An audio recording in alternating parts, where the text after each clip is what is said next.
నేను చెప్తున్నా శ్రీధర్ బాబు గారు, అయ్యా శ్రీధర్ బాబు గారు, నేను చెప్తున్నా, బ్యాంకులు రైతుల రుణమాఫీని టేక్ ఓవర్ చేయరు.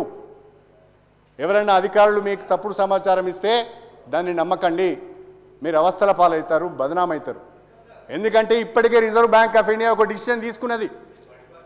ఇప్పటికే రిజర్వ్ బ్యాంక్ ఆఫ్ ఇండియా మీకేమవుతున్నది? ఆయనతో మాట్లాడు, మంత్రి గారితో మాట్లాడు. అధ్యక్ష శ్రీధర్ బాబు గారు ఒకరే ఉన్నారు కాబట్టి వారికి చెప్తున్నా నేను. ఆర్బీఐ చాలా స్పష్టంగా చెప్పింది, రైతుల రుణమాఫీని టేక్ ఓవర్ చేసే అవకాశం లేదు అని. బహుశా మొన్న ముఖ్యమంత్రి గారు ఒక మాట అన్నారు, మేము బ్యాంకులతో సంప్రదిస్తున్నాము, రైతుల రుణమాఫీ గురించి ఏర్పాటు చేస్తున్నామని చెప్పారు. అది జరుగుతుందని నాకు నమ్మకం లేదు, మీరు బదనాం పాలవుతారని నేను చెప్పదలుచుకున్నా, హెచ్చరించదలుచుకున్నా. అంతే తప్ప వేరే ఉద్దేశం నాకు లేదు.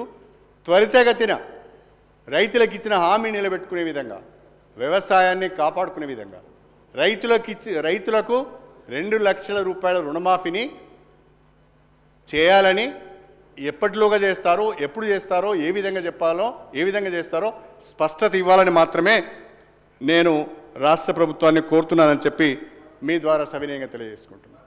అదేవిధంగా అధ్యక్ష ఇరిగేషన్కు సంబంధించి